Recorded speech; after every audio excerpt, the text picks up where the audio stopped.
What separates our workout from the NFL workout is I'm not scared to hurt my athletes.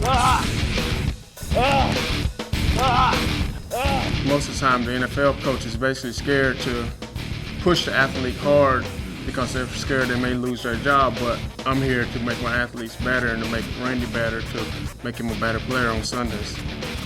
Y'all have been here yesterday to see that workout. I was sick of it. Watching them moaning and groaning.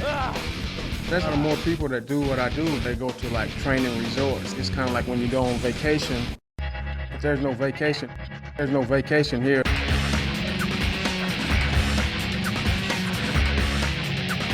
It's like down and dirty.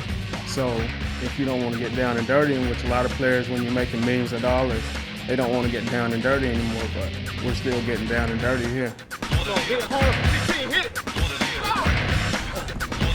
They'll sprint the straightaways as hard as they can, and then they'll jog the sides like a nice trot. That's called fartlek training. It's just really hard work, man, and dedication. I mean, I'm out here every day. I'm in the weight room 3 times a week, sometimes 4. This is dedication, man. I want it. I want a Super Bowl ring. I want it bad. That's why I'm out here giving everything I got.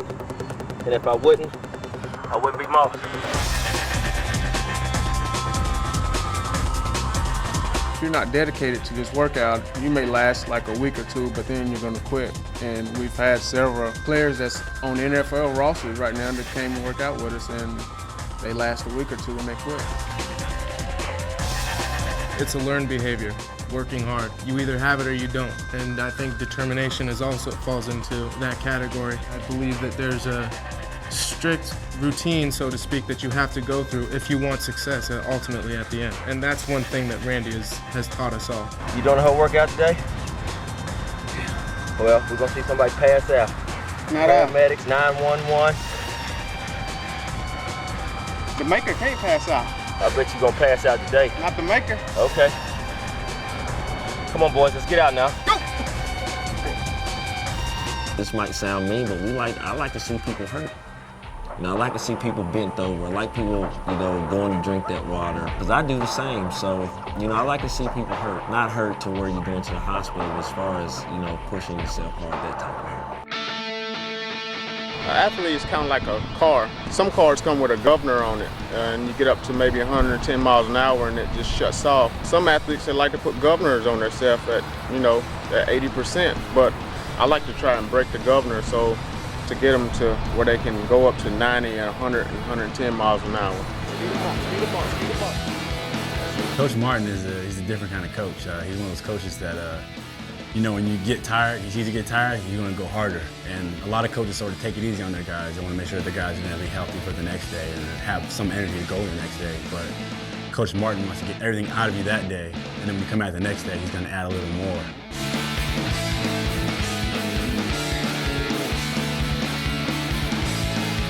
He wants to see who's going to tap out.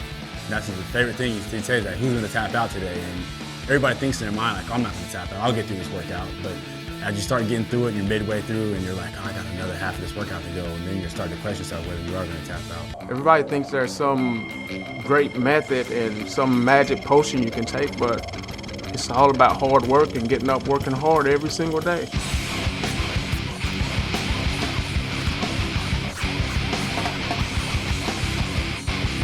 I think working out hard pays off throughout the season. To have yourself conditioning like that and working hard like that in the off season, such as myself, is more of it hopefully paying off come week 13, week 14, and trying to push to the postseason where guys are really packing it in.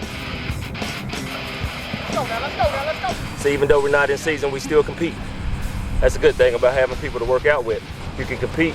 That gains mental toughness, a competitive edge. It's making me a player that never gets tired. It's making me a player that can think mentally clearly while I'm out on the field. And you're just looking at your competition like, I know this guy doesn't work as hard as me in the off season, so that's just another edge for you right there.